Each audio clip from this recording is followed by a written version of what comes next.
Thank you for attending our presentation entitled Open Educational Resources and Open Educational Pedagogies, the Question of Digitalization, Justice, Equity, Diversity, Inclusion, and Access.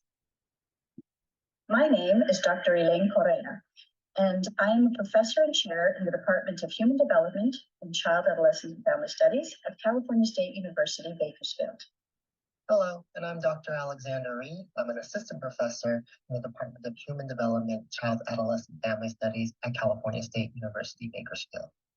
Our students are first generation. Usually, our students are the first in their families to complete a high school diploma, as well as to be the first in their families to earn an undergraduate degree. Bakersfield is primarily an agricultural city with large oil industries that support the local community and employ several residents. Our institution is designated as a Hispanic serving institution, as well as a minority serving institution. The state is politically and socially liberal. However, Bakersfield is much more conservative. One way that we can support our students who are predominantly first-generation college students from low socioeconomic status backgrounds is through the utilization of open educational resources, or OER. Open educational resources consist of openly licensed and distributed learning materials that are free of charge to students. There are several benefits to using OER, as shown in the illustration above, all of which lead to helping promote student success.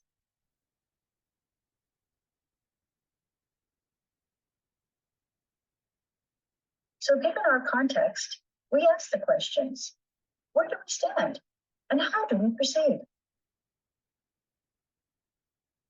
Within the state of California, the governor and the CSU, the California State University system, has a compact which requires that the California State University system reduce educational costs by 50% by 2025.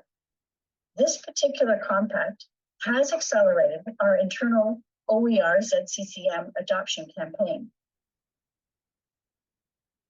Institutional survey data are examined with a focus on improving how faculty seek, curate, expand, and promote OER, OEP adoption of free, culturally relevant, digitally inclusive, affordable instructional materials and pedagogies. Additionally, utilizing OER and OEP avoids the heavy reliance of ideas and approaches that privilege the global North context. A systematic review shows the geographic location of the first author for various open education articles. While the majority are coming from the US and Europe, there has been a growth of open education articles coming from non-Eurocentric perspectives as well. In our pilot study, we highlight the impact of open educational resources and open educational pedagogies on students' retention and success. Specifically, with a focus on low-income and underrepresented minority students that we serve. We consider student academic motivation, efficacy, and digital literacy. Our study will look at the relationship between open educational resources on students' academic motivation, learner efficacy, and students' digital literacy skills. On a basic level, several questions needed to be considered. For example, what resources are necessary to provide students with equitable access to learning?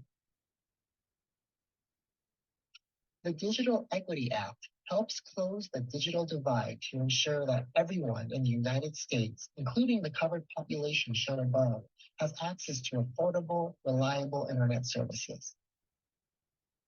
This act addresses the absence of direct attention and supports for those who are disproportionately impacted by digital inequities, as this was evident for some time even before the pandemic.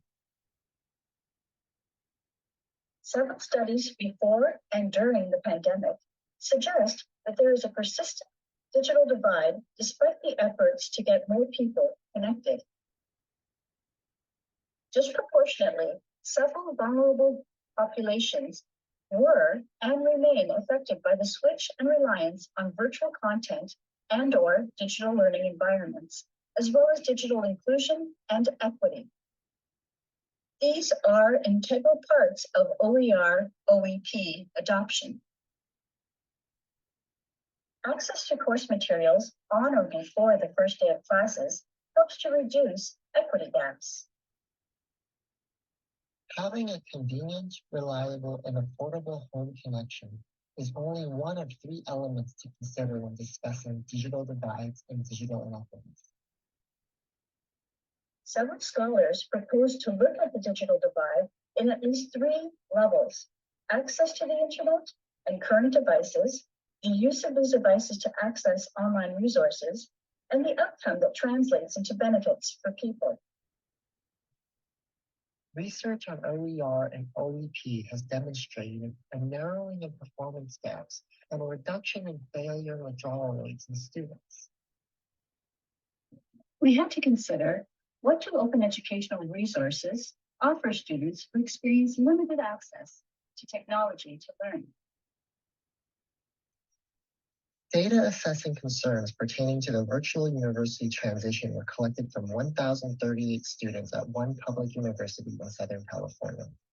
Findings indicate that students are predominantly concerned with experiencing a disconnection with their instructors, disengagement with the course material, and an increase in workload due to the online transition. Many of these concerns resulting from having limited access to the course materials. According to Sturm and Pinsent Johnson, 2020, this infographic provides an example of what it means to have seamless and limited digital access.